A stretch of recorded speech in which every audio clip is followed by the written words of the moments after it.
¿Qué es un proceso de selección? Pues es una pregunta que todos nos hacemos, ¿no? Pues un proceso de selección es cómo tengo que encontrar o qué acciones llevo a cabo para encontrar a la persona adecuada dentro de una serie de requerimientos, dentro de un perfil que previamente la compañía ha realizado, ¿no? No se trata de contratar o de encontrar o de seleccionar a la mejor persona, simplemente a la persona idónea. ¿Cuál es la persona idónea? Aquella que se ajuste a un perfil inicial, como hemos comentado. Que no esté por encima del perfil ni por debajo del perfil, cosa que puede ser negativa, ¿no? Que encuentres a la persona con el perfil adecuado, el perfil concreto, eso es un proceso de selección y todas las acciones que llevo a cabo para encontrarlo.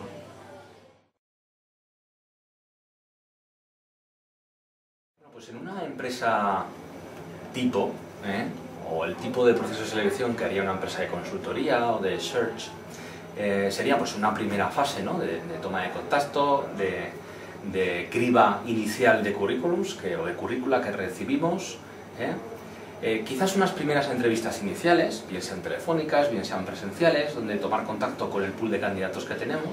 Esa sería una primera fase.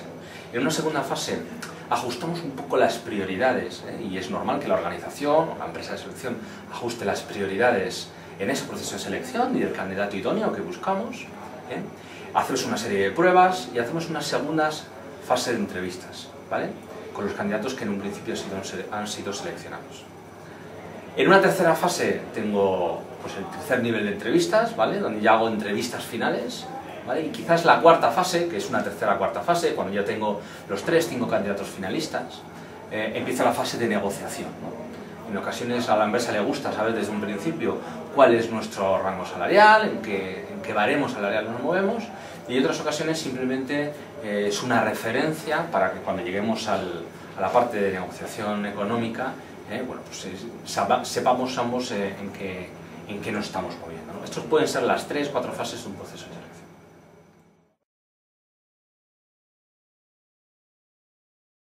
Yo creo que, honestamente, y después de ver a muchos candidatos, a cientos, puede que miles de candidatos, y hacer varios procesos de selección, creo que no hay la mejor forma de hacer un currículum. Lo que está claro es que hay cosas que no se deben hacer cuando uno escribe un currículum vitae, ¿no? Pero el mejor currículum es aquel que tiene éxito. Está claro que esas cosas que no hay que hacer, bueno, pues, por ejemplo, el currículum no tiene que tener excesiva extensión, ¿no? Hablamos siempre de 2-3 páginas. En 2 páginas se puede meter perfectamente casi cualquier currículum. Quizás algo idóneo, ideal sería poder tenerla en una sola página, ¿no? También depende del país. Por ejemplo, el currículum que hacemos en España es bastante parecido al que se hace en Latinoamérica, pero muy diferente al que se hace en Francia, por ejemplo, donde se escribe y se detalla bastante pues, cuál es el ciclo de vida en el que estamos, cuáles son los objetivos profesionales. Es diferente al que hacemos en Reino Unido, donde es un currículum quizás más breve, más sistemático, mucho más objetivo, que va mucho más al grano.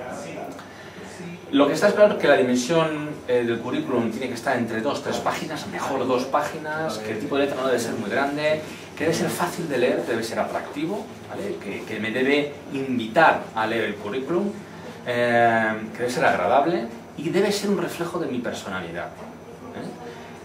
Se debe percibir en el currículum que está trabajado. El currículum no es algo que se hace con cualquiera de los modelos que tenemos actualmente en Internet para hacer un currículum, ¿no? Tenemos que hacerlo ad hoc. Y cuando yo llego a la fase de entrevistas, si veo que entre la entrevista que le estoy haciendo a esta persona, a este candidato y el currículum, hay un gap en cuanto a personalidad, en cuanto a estilo, en cuanto a reflejo de sus propios comportamientos o formas de hacer o el estilo competencial, seguramente indagaré por qué es así, ¿no? Si lo ha copiado, si se lo han hecho o si realmente ha buscado un modelo, ¿no? Por lo tanto, es fundamental que el currículum sea un reflejo de cómo somos. Y para terminar, que sea diferencial. En la medida de lo posible tenemos que hacer un currículum que sea diferente. Fijaros que cuando un seleccionador recoge un pool de currícula y lo revisa, puede revisar 100, puede revisar 150, puede revisar 200, quizás no revise mucho más y quizás revise muchos menos. Por lo tanto, cuando yo reviso 100 currículums y paso por encima de ellos, busco algo diferente, algo que me atraiga y le dedico 1 minuto, 2 minutos a cada currículum. Por lo tanto, busco que las cosas clave que yo quiero identificar, formación, experiencia, palabras clave, estén ahí y se vean rápidamente, ¿vale? Y que sea diferente, que me llame la atención, pero dentro de unas normas culturales, culturalmente aceptadas, vamos a decir. Hombre, lo bueno que tienen herramientas como InfoJobs, como Monster, como tantas otras que hay, portales de búsqueda de empleo, es que te facilitan el que hagas un currículum estándar y que luego ese currículum se pueda exportar a Excel o la empresa consultora vea un modelo estándar, ¿no? Esas diferencias o esta diferenciación que comento que es importante, en este caso no existen. En este caso los procesos de selección, a priori, son más objetivos. En esa primera fase, si la empresa de selección o la empresa de consultoría tiene intención en contactar contigo, te hará una llamada, te mandará un correo electrónico, puesto que está como información en estos portales, y te pedirá que le envíes un currículum en PDF, en formato Word, en lo que sea, donde sí que ve ese reflejo de cómo eres. Algo diferente es LinkedIn, porque LinkedIn es una plataforma de colaboración y de networking profesional.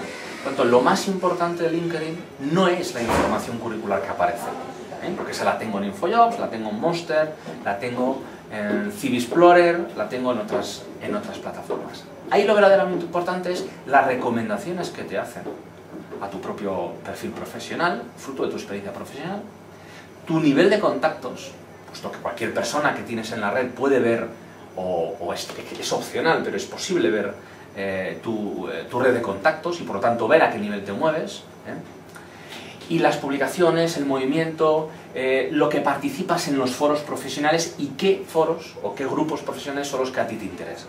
Esto es lo más importante en las plataformas de LinkedIn, no tanto el currículum en sí, porque ya te digo, puede estar en cualquier otra plataforma o base de datos curricular de las que hay por el mercado. Si es interesante, te pedirán tu currículum en PDF o en Word. Bueno, también es un tema... La estructura del currículum es bastante homogénea, realmente, en todos los países occidentales, ¿vale? Hay una parte inicial, de datos de contacto, datos personales, hay otra parte de formación, hay otra parte de experiencia, si hago algún tipo de colaboraciones como freelance, si he tenido empresas, es una parte que te reflejamos aquí. Y hay otra parte pues, de otros datos personales, donde pongo pues, cuáles son bueno, mis intereses, mis hobbies, cualquier información que bueno, podamos añadir que puede ser interesante. Es muy importante la pregunta que haces de si metemos primero la formación académica, la formación profesional o la experiencia. Yo diría que depende, ¿no? Yo diría que si tú estás comenzando tu carrera profesional, lo más interesante es que pongas la formación, porque es lo que realmente aporta un valor añadido a tu historial profesional. Y realmente no tienes mucha experiencia, por lo tanto, lo que pones en valor es esa base, ese conjunto de skills, ¿no? Por lo tanto, es esa formación, ¿no? Y profesionalidad que se presupone en un profesional. Si al contrario es una persona que ha avanzado su carrera profesional y tiene ciertos años de experiencia, más o menos relevantes, y por supuesto, si estás en un horizonte profesional mucho más avanzado, por supuesto la experiencia es más importante, ¿no? La formación de base, la formación complementaria, la formación profesional, el máster que he hecho es importante, pero lo que más aporta, por lo que se va a valorar al candidato, es por la experiencia profesional, y esa es tu propuesta de valor, y esa tiene que ir primero.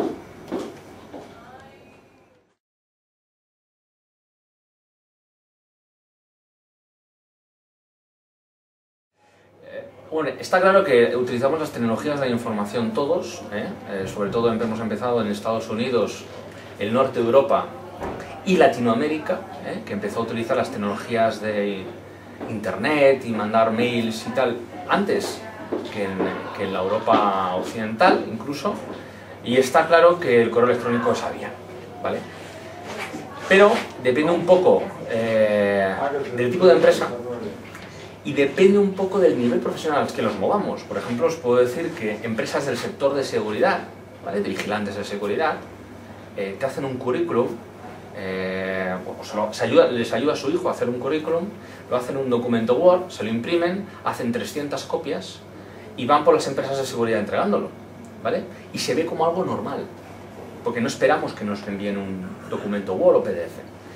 En un ámbito profesional intermedio, de gente con formación media, universitaria, incluso posgrados, lo habitual es enviarlo por correo electrónico, ¿vale? Incluso tenerlo colgado en plataformas y bases de datos curriculares, redes sociales, incluso páginas web propias, blogs propios, donde podamos dar más información acerca de cómo somos nosotros, ¿no?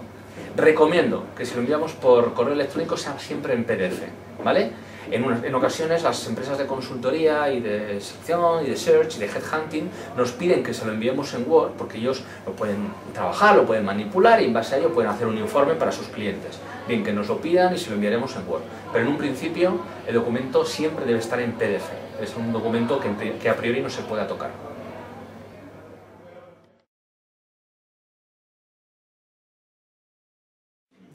Bueno, cuando hablas de entrevista entiendo que dices pues una entrevista inicial, ¿no? Porque estamos hablando de cómo confeccionar el currículum y por hecho que es una entrevista inicial, ¿no? Dependerá si es una entrevista presencial o es una entrevista telefónica. Generalmente cuando hacemos entrevistas telefónicas, la entrevista está muy madura, quiero decir, está muy estructurada, ¿vale?